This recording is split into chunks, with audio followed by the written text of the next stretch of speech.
알면 할수록 투자가 보인다. 안녕하세요. 부동산 아나운서 연호진입니다. 자, 요즘 부동산 뉴스를 보면 성장관리계획구역 지정 고시가 되었다는 기사를 쉽게 접할 수가 있는데요. 오늘은 이 성장관리계획구역에 대해서 알아보는 시간 준비했습니다.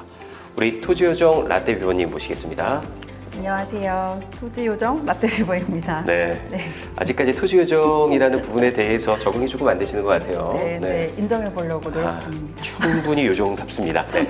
제가 앞서 오프닝에서 말씀드렸듯이 요즘 그 뉴스나 이렇게 신문 기사문을 보면 성장관리계획구역 뭐 지정고시가 됐다는 기사가 좀 많이 뜨던데 구체적으로 이 성장관리계획구역이 어떤 건지부터 설명 한번 부탁드릴까요?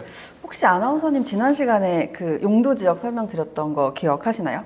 그럼요. 네. 그러니까 우리나라 모든 땅은 그 각 쓰임을 용도 지역으로 이제 정해놓고 있는데요. 크게는 저번 시간에 짚어주신 대로 도관농자, 그래서 그렇죠. 도시관리, 그다음 농림, 자연환경 보존 지역 이렇게 네네네. 있어요. 근데 얘를 좀 더 크게 카테고리를 구분을 하면 이제 도시 지역하고 비도시 지역으로 구분을 할 수가 있습니다. 그럼 네. 비도시 지역에 아무래도 해당되는 게 뭐 관리 지역, 그다음에 농림 지역, 자연환경 보존 지역이겠네요. 역시 훌륭하십니다.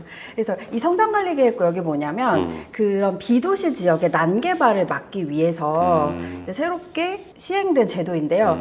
사실 이게 뭐 요즘에 하도 뉴스가 많이 나오다 보니까 좀 새로 도입된 제도인가? 이런 생각을 하실 수도 있는데 사실 맨 처음 이 제도가 만들어진 건 2013년 7월에 국토계획법이 이제 개정이 되면서 14년부터 시행이 됐어요. 14년부터. 근데 그때 초기 이름은 성장관리 방안이었습니다. 성장계획구역의 초기 이름이 성장관리 방안이었다. 네. 근데 이 제도가 약간 이제 이 뭐 특정 지역만 이제 뭐 수립이 되거나 아니면 좀 되게 미미한 영향밖에 주어지질 않아서 이제 뭐 여러 가지 한 4차례 정도 이제 개정을 거쳐서 비도시 지역 개발을 위한 가이드라인으로 좀 활용하면 좋겠다 해서 이제 이름을 성장관리 계획으로 바꿨고 그리고 이제 이 뉴스가 더 최근에 약간 대두되는 이유는 각 지자체에서 이 계획을 수립을 해야지만 계획관리 지역에 공장 허가를 낼 수가 있습니다. 비도시 지역의 난개발을 방지하기 위해 지정하는 것이 성장관리 계획이라면 지구 단위 계획구역과 조금 많이 닮아 있는 듯 또 다른 이런 모습을 좀 보이고 있는데요. 자, 이 두 계획구역 어떤 차이가 있을까요? 아주 쉽게 설명드리면 지구 단위 계획 같은 경우는 이제 도시 지역이나 도시 지역이 될 지역에 지정을 한다면 성장관리 계획은 비도시 지역에 정하는 계획이라는 것에서 차이가 있습니다. 좀 닮아 있기는 하지만 이게 도시냐 비도시냐의 차이가 있는 거군요. 네, 그렇습니다. 예를 들면 뭐 건축물의 외관, 뭐 색채, 배치 이런 것들 이제 물리적인 내용들을 규정한다는 점에서는 두 제도의 공통점이 있는데 이제 이 두 제도가 비슷한 듯 보이지만 이제 차이가 있습니다. 어떤 차이가 있나요? 일단은 지구 단위 계획구역 같은 경우는 가장 쉽게 떠올리실 수 있는 게 저희가 신도시 택지지구 개발을 할 때 블럭별로 뭐 아파트, 상가, 단독주택 이렇게 다 각각 짓잖아요.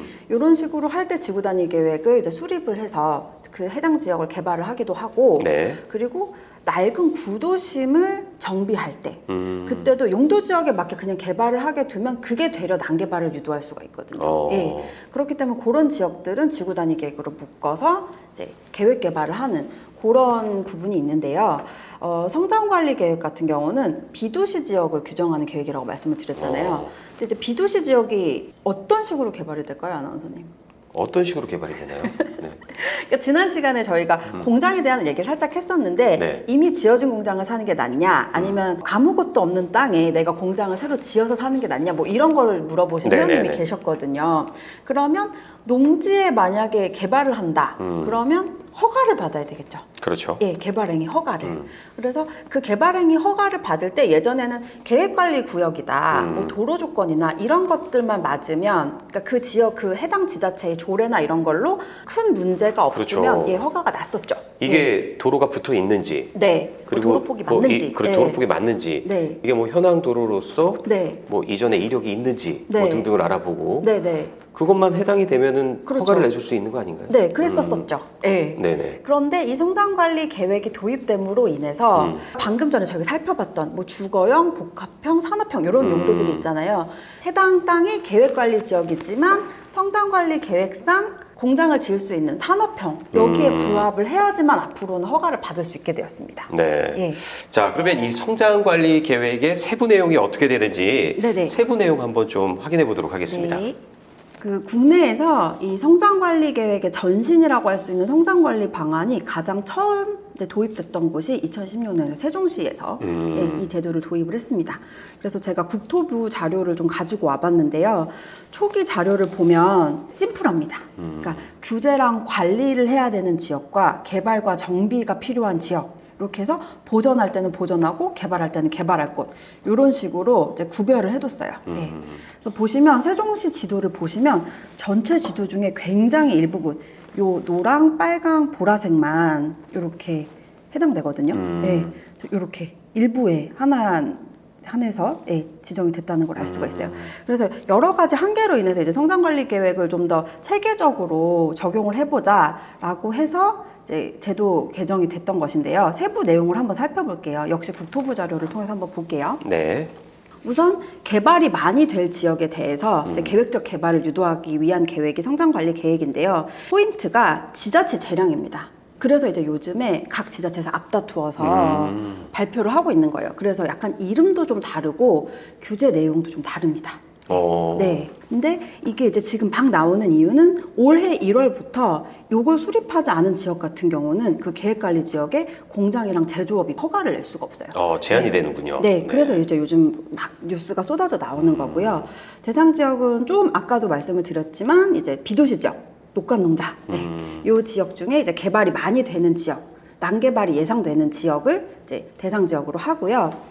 그리고 난개발을 방지하기 위한 거다 보니까 도로와 같은 기반 시설, 그리고 건축물 용도, 뭐 배치는 어떻게 할지 이런 것들을 이제 다루고 있어요. 그래서 예를 들면 환경 오염이 좀 우려되는 시설이다. 그러면 주요 주거 밀집 지역이나 뭐 어떤 주요 메인 도로랑은 좀 떨어져서 짓도로, 아니면 이 지역 안에 건축물 용도가 막 섞여 있다. 그러면 이제 주거, 상업, 산업형으로 이제 나눠서 이제 개발을 하도록 하는 게 주요 내용인데요.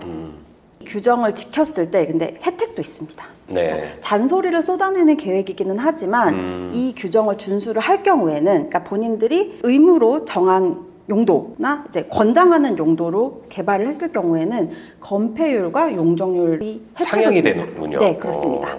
그러니까 계획관리 지역은 50%까지, 그리고 용적률도 125%까지. 예, 그리고 기타 녹지 지역이나 이제 다른 관리 지역 같은 경우는 30%. 네, 이렇게까지 이제 상향이 되는 거죠. 잔소리를 쏟아붓는 만큼의 또 혜택도 주어지네요. 네, 말 잘 들으면 뭐 줄게. 약간 이런 느낌인 거죠. 예. 엄마 같은. 네. 사실 저도 저희 집에서 딸에게 숙제하면 과자 줄게. 이런 그렇죠, 식으로. 그렇죠. 네. 그렇게 하고 뭔가 있습니다. 당근과 채찍이 맞습니다. 병행이 돼야죠, 그죠? 네, 정확합니다. 그래서 사실은 잔소리를 많이 쏟아내긴 하지만 대신에 또 잘 활용하면 우리 입장에서는 땅에 크고 넓게 지을 수 있으면 좋잖아요. 그래서 그런 혜택도 주어진다는 점, 그 점을 인지하고 넘어가시면 되겠습니다. 네. 그리고 그러면 예시를 한번 들어볼게요. 가장 최근에 발표됐던 요즘에 굉장히 뜨거운 감자와도 같은 개발 이슈가 쏟아지고 있는 이제 용인시 성장관리 계획구역을 가지고 와봤습니다. 네. 네. 근데 용인시 같은 경우는 이미 도시화가 진행된 수지구와 기흥구, 그리고 지금 막 개발이 되고 있는 처인구의 성장관리 계획을 다르게 정하고 있어요. 예. 그래서 보통 보시면 이제 주거형, 복합형, 산업형, 산지 관리형 이렇게 나눕니다. 네, 그래서 주거형 안에서는 이제 단독주택이나 뭐 어린이집 같은 시설 이런 것들을 지을 수 있고 대신에 이제 공장은 지을 수 없고요. 예. 그리고 복합형 같은 경우도 마찬가지로 단독주택, 근생 이런 것들은 지을 수 있지만 아파트나 공장은 지을 수가 없습니다. 예. 근데 산업형에서는 이제 공장이나 판매시설 이런 것들을 지을 수 있고요. 산지관리형 같은 경우는 사실상 허용되는 용도가 많지 않죠. 수지구 같은 경우는 이렇고요. 그리고 처인구 같은 경우도 이제 마찬가지로 주거형, 복합형, 산업형, 산지관리형 이렇게 되어 있는데 자세히 보시면 약간씩의 내용이 다릅니다. 예. 그러니까 주거형 같은 경우는 이제 창고 시설이라든지 이런 것들은 또 지을 수가 없고, 그리고 복합형에서도 보면 여기는 근데 수지구에서는 복합형에 공장을 못 지었잖아요. 근데 처인구는 복합형에서 공장은 지을 수가 있습니다. 이런 또 차이가 있네요. 네네네. 아무래도 여기는 지금 개발이 많이 되는 지역이다 보니까 산업형은 당연히 공장 되니까 넘어가고 산지관리형도 이제 마찬가지로 되게 일부만 허용이 되고 대부분은 허용이 되지 않는 이런 차이를 가지고 있습니다. 네. 자, 그러면 그 앞으로 그 성장관리계획구역에서 지정된 용도 이외의 건축은 그럼 불가능한 건가요? 사실상 불가능하다고 봐야죠. 그러니까 권장 용도와 의무 용도가 아닌 불허 용도로는 개발이 어렵다고 보는 것이 맞을 것 같습니다. 그러면 앞으로 지을 건물은 그렇다 치고 네, 이미 건물을 지어놨는데 네. 이게 성장관리계획구역으로 지정이 되는 경우도 있잖아요. 그렇죠. 이런 경우는 네. 또 어떻게 되나요? 이런 건축물에 대해서는 사실 이미 지어져 있는 건물을 용도에 맞게 뭐 부셔라 이런 건 사실 사회적으로 자원 낭비라고 볼 수 있잖아요. 그렇죠. 예, 그래서 기존에 있던 건축물에 대해서는 특례를 제공을 합니다. 새로 지정된 성장관리 계획과 이제 부합하지 않더라도 기존에 사용하던 용도대로 쓸 수 있도록 이제 특례를 제시하고 있습니다. 네. 그래서 예를 들어서 원래 그 지역에 주거 지역이었는데 공장이 조금 있었어요. 근데 여기가 만약에 성장관리 계획 주거용으로 지정이 될 수 있잖아요. 네네. 그런데 앞으로는 여기서 그럼 공장은 지을 수 없잖아요. 음. 그럼 이런 땅들의 몸값은 굉장히 올라가게 되겠죠. 아, 네. 그렇겠네요. 자, 그러면 뭘 또 하나 또 보여주실 게 있다고 하는데. 네네. 아나운서님, 저희가 그 토지 관련해서 뭔가 정보나 뭐이 땅의 스펙을 확인하고 싶었을 때 뭘 확인해야 된다고 제가 지난 시간에 말씀을 드렸을까요? 토지 이음? 아, 역시 훌륭하십니다. 네네. 네. 저 한번 봐볼게요. 그럼 성장관리계획구역은 대체 어디서 확인할 수 있을까? 네. 역시 마찬가지로 토지 이음의 주소를 입력을 하시고 이제 들어가 볼게요. 최근에 이제 경매에 나왔던 물건인데요. 남양주시에 있는 물건인데 여기 한번 볼게요. 네.